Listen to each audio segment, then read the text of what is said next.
This is a Squiz podcast. We're your shortcut to being informed. Squiz Kids! It's your daily news fix. Fun, free, fresh.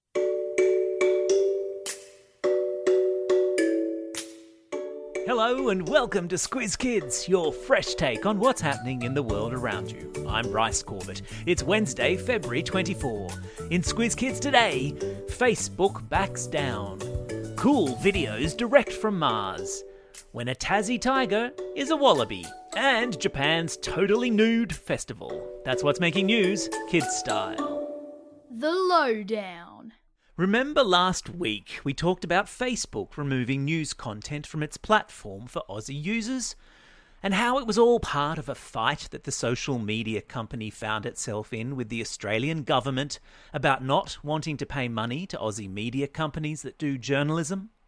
Well, there's been some kissing and making up between the government and Facebook, with the tech company agreeing yesterday to pay for news content and agreeing to restore Australians' access to news on their platform. So, why is any of this even vaguely important to you? Because Facebook and other social media platforms have become so popular and so widely used in Australia and around the world, it's important that tabs are kept on the information that's being posted there and whether or not it's reliable. And because, in a big picture sense, it's about whether or not value should be attached to the work of journalists, and whether or not it's important to have a strong media to hold powerful people to account and tell us about what's happening in our backyard and in the wider world around us.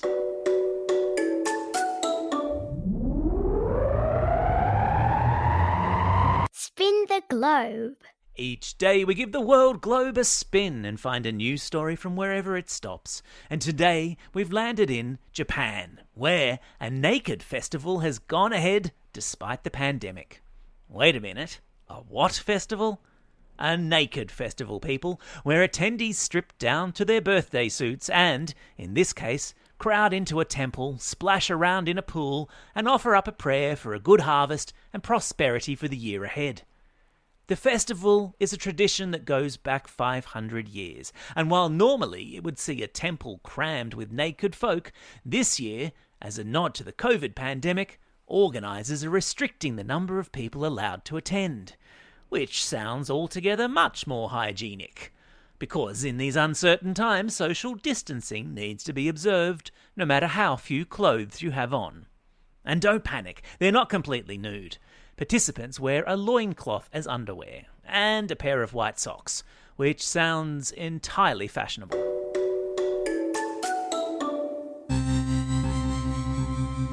Spaced out. Just when you thought the Mars landing this week couldn't get any cooler, came the first video yesterday of the rover Perseverance touching down on the surface of the red planet. Crystal clear pictures of its huge parachute opening and thrusters engaging and plumes of red dust being kicked up as the spacecraft touched down. Perseverance has also sent back audio from Mars, which is to say for the first time ever we're able to hear what it sounds like on the surface of another planet in our solar system. Boom! Mind blown.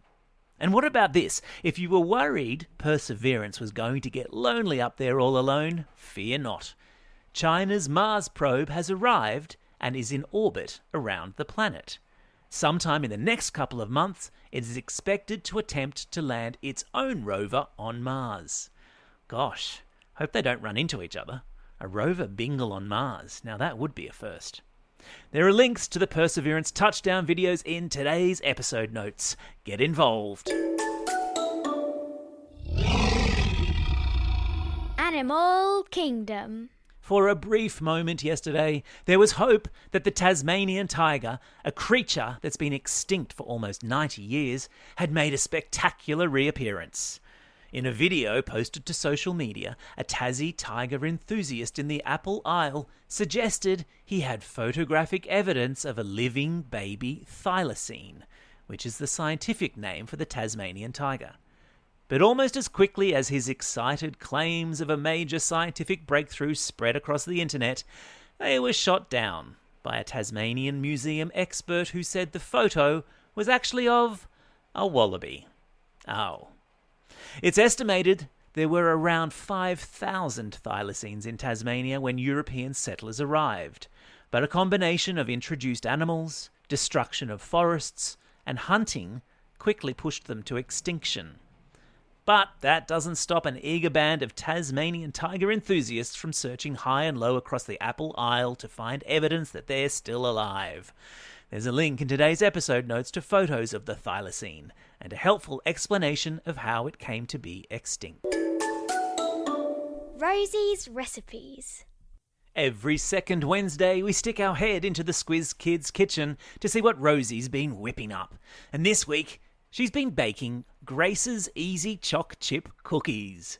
Grace is a Squiz Kid listener who lives on Kangaroo Island in South Australia, and her choc chip cookies are both chocolatey and easy and delicious.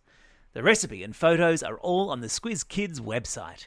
And don't forget, if you have a recipe you love and you'd love Rosie to try, send it to squizkids@thesquiz.com.au. Time for the quiz. This is the part of the podcast where you get to test how well you've been listening. Question number 1. In which country is a naked festival about to take place? That's right, it's Japan. Question number 2. The Mars probe from which country has arrived at the Red Planet and is in orbit waiting to send down a rover? Yeah, that's right, it's China. Question number 3. What's the scientific name of the Tasmanian tiger? You got it, it's thylacine.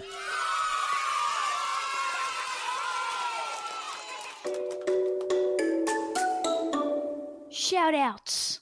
It's February 24, birthday for Aussie tennis champ Leighton Hewitt, and also Launceston Cup Day today, which is a public holiday for those lucky Squiz kids in the northern Tasmanian city.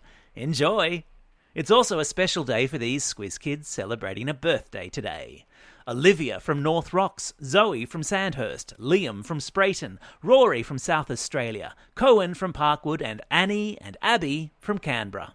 And some belated birthday shout-outs today to David from Coniston, Ella from Glen Innes, and Olivia from Balgownie. Happy birthday one and all. And today's classroom shout-outs go to Class 2-3 HM with Miss Hendricks and Miss Maxwell from Upper Ferntree Gully Primary School. Mrs. Martin, Mrs. Connell, Mrs. O'Connor and the 5-6 Echidnas at Brankston Public School. Class 6B at St John's in Narrowena. Class 6K and Mr. Krisher at Terrigal Public School, and a very special shout out to Coniston Public School and their teacher Mrs. Mathers, who celebrated a birthday yesterday. Don't forget, if you've got a birthday coming up and you want a shout out, or if you're after a classroom shout out, drop us a line at squizkids@thesquiz.com.au. Well, that's all we have time for today. Thanks for listening to Squiz Kids. We'll be back again tomorrow. In the meantime, get out there and have a most excellent day. Over and out. Squiz Kids is proudly supported by the Judith Neilson Institute for Journalism and Ideas.